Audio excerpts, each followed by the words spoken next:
This is the book of Revelation, chapter 13, verse 11. And I beheld another beast coming up out of the earth, and he had two horns like a lamb, and he spake as a dragon, verse 12. And he exerciseth all the power of the first beast before him, and he causeth the earth and them which dwell therein to worship the first beast, whose deadly wound was healed. Brakata Yahweh, Brakata Yahweh Shai, Brakata Yahweh, Brakata Yahweh Shai. Yahweh is the name who the world ignorantly calls God, and Yahweh Shai is his son, who the world ignorantly calls Jesus Christ. First and foremost, I want to give all praises and all glory to Yahweh, Ba'ashem, Yahweh Shai, Ba'ashem, Rakah Kodash. Double honors to the apostles and elders of Great Millstone who grew well and taught us this truth. They are the true teachers for the nation of Israel on earth today. And citation to the Akim out there pushing this truth and sincerity throughout the four corners of the earth and risking their life for Yahweh, Ba'ashem, Yahweh Shai's sake. I'm Brother Samak from the GMS Miami camp. And yes, the reason why I brought out the book of Revelation, chapter 13, verse 11 through 12, is that I want to play this small clip of the White House press secretary using a motto that she says Trump made up all by himself, which is a total damn lie. All right, and that motto is peace through strength. Okay, you know, she said that he's the one who came up with that motto and that foreign policy doctrine, which is a total lie. All right, this is something that goes back to ancient Rome, which I'm going to prove. All right, and that's what I'm doing a lesson on, because this goes to show you that America, Babylon the Great, all right, is the one, all right, pushing the image of the beast, which is the ancient Roman Empire, the ancient Roman ways. All right, even in the military aspect, okay, it's all based off Roman culture, okay, and even this motto is a Roman motto. So let me play this, and then I'll go into the history of that peace through strength. So let me play this. And nobody knows what it means to accomplish peace through strength better than President Trump. And by the way, I claim, okay, I claim, she's attractive. I'll claim. And nobody knows what it means to accomplish peace through strength better than President Trump.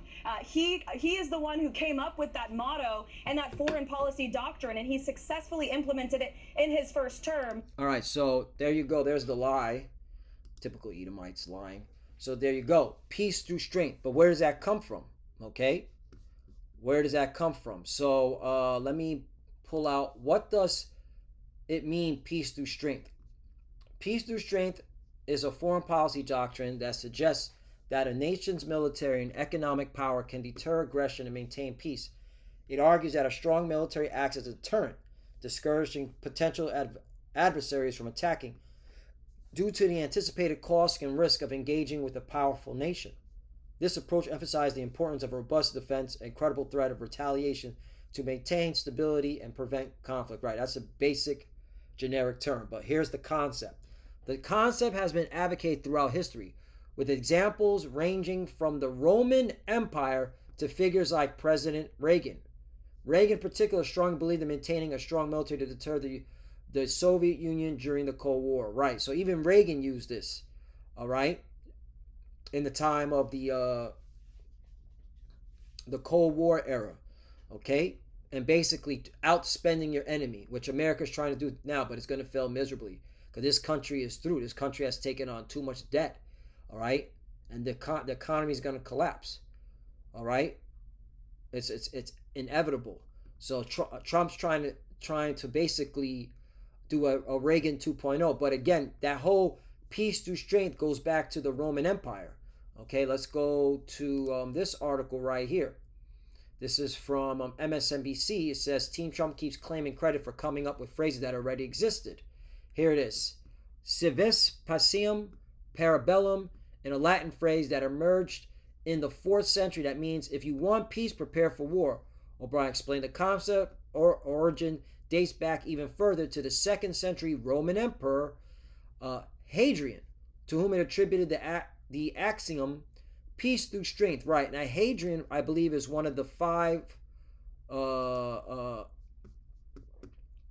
emperors, the what they call the five peaceful emperors, good emperors. Five. What was it? Five good emperors. Five good emperors of Rome. Right. Five good emperors. Yep. Hey, Tawadi Abashim Shai for memory. Okay. The five good emperors of Rome were Nerva, Trajan, Hadrian, Antonosius, Pius, and Marcus Aurelius. Right. That's where you get the gladiator. Right. These were all Jakes, by the way. These were all so-called black emperors. Okay. They will never tell you that in the universities. They'll never tell you that in history. Okay. In these Ivy Leagues, university Ivy Leagues in history school classes. Okay, these were actually so-called black emperors. All right, they were known as five good emperors. So one of the five good emperors, Hadrian, came up with that motto. All right, which goes to show you that Esau Edom, all right, he idolizes and worships the Roman Empire. Okay, now check this out. Okay, check this out. Let's go to. Does Donald Trump reference the Roman Empire? Yes. Donald Trump has referenced ancient Rome. You see that? Specifically in October 2019, during a joint press conference with the president of Italy, Sergio Mattarella, Trump stated the United States and Italy are bound together by a shared culture and political heritage dating back thousands of years to ancient Rome. You see that? Ancient Rome. Okay? Donald Trump idolizes ancient Rome. Okay? That's why he says all these things. And if you do the research, it all goes back to ancient Rome, like peace through strength. All right, for example. Okay? Let me see something here. I think I asked another question regarding the. Yeah. What are the similarities between Rome and America? Okay? I just want to get to the point. Dominant power. Both Rome and America became dominant global powers, wielding significant military and cultural influence, right? That's that peace through strength, okay? They've always been doing this. This is how you know America is the hammer of the whole earth. Global influence, both established global structures, administrative, economic, military, and culture that shape the world around them. Right. That's why when the scriptures say they worship the image of the beast. Here, let me show you this.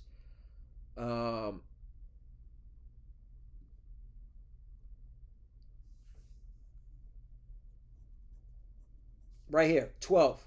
And he causeth all the power of the first beast before him, and causeth the earth and them which dwell therein to worship the first beast. Right, the image of the beast, which is Roman Empire, whose deadly wound was healed. You see that?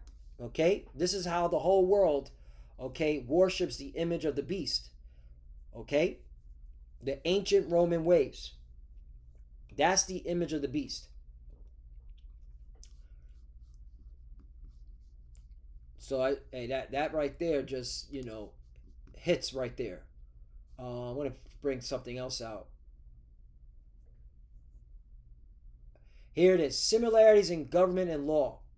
The U.S. government has deliberately modeled on the Roman Republic, incorporating ideas like Senate, separation of powers, and checks and balances. You might also bring this out. Senate. This is in the book of Maccabees. Okay?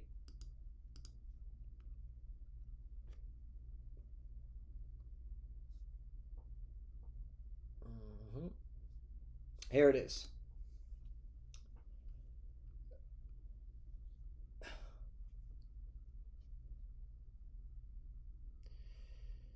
So let me start in the first book of Maccabees, chapter 8, verse 15. Verse 14. Yet for all this, none of them wore a crown or was clothed in purple to be magnified thereby. Right. And you notice, okay, that all these presidents, they don't wear crowns. Okay. They wear suits and ties. All right. That's how, and when you go back to the Roman Republic, all right, they never wanted to be flashy. It was only until when emperors started getting into power that they wanted to be flashy. Okay, 15. Moreover, how they have made for themselves a Senate house, here we go, wherein 320 men sat in council daily, consulting always for the people to the end they might be well ordered. 16. And that they committed their government to one man every year, who ruled over all their country, and that all were obedient to that one, and that there was never either nor emulation among them. Right. So there you go. Okay. So again, this all goes back to ancient Rome, because when you read First Maccabees chapter 8, this part is talking about Rome, the ancient Roman Empire. Let's see if I can here it is. Yup.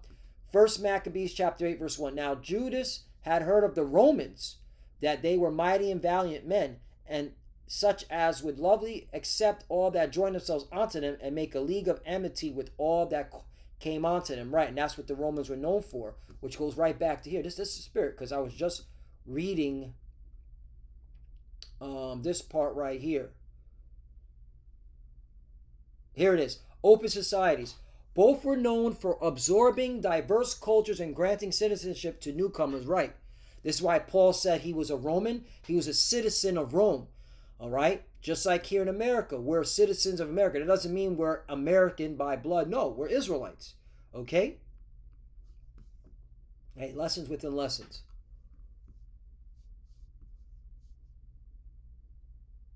So yeah.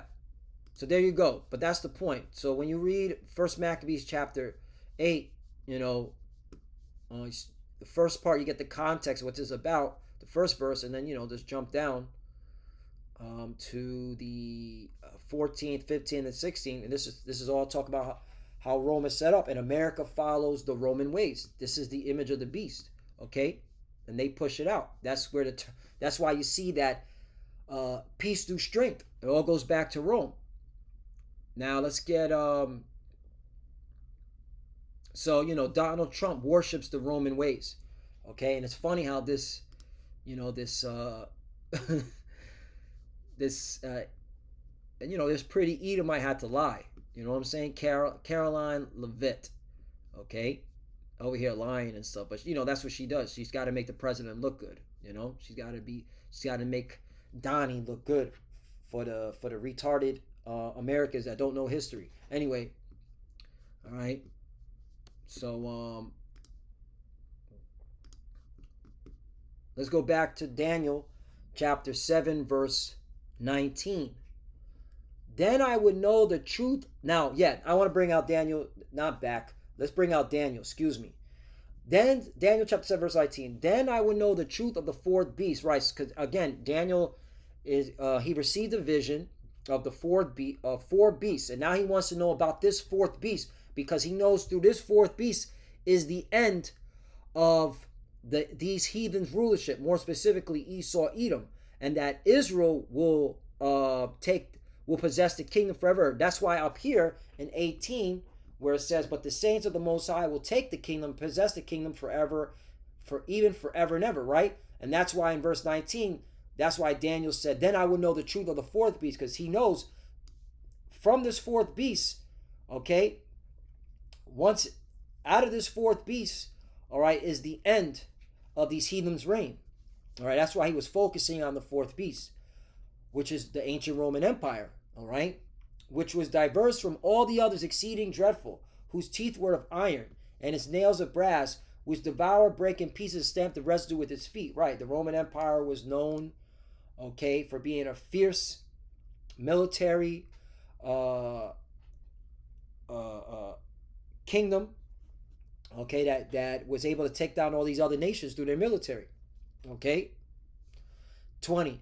And of the 10 horns, 10 horns that were in the head, so now we know, okay, the 10 horns that were in the head, and of the other which came up, and before whom 3 fell. Right, so clearly, when you go, now we should know who the 10 horns are, all right?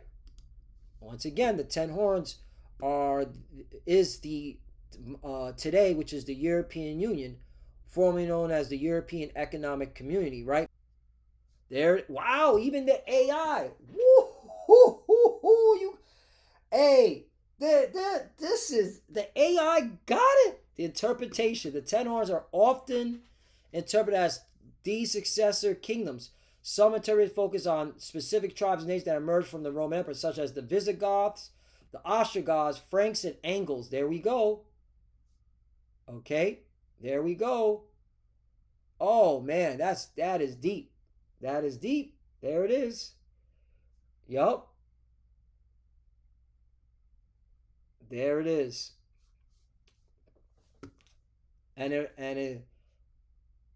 So yeah, there's no getting around it. So that's what Daniel saw. Okay, and the 10 horns that were in his head, and of the others which came up, and before whom 3 fell, even of that horn that had eyes and a mouth that spake very great things, whose look was more stout than his fellows. Right, his look was more stout than his fellows is talking about America, and Donald Trump is the embodiment of that. Just the things that he does and the things that he says. When you go to the word stout, it's Rob, which means great, captain, chief, you know.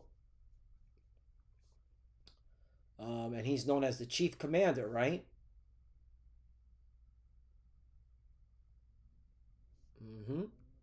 So there you go. Stout.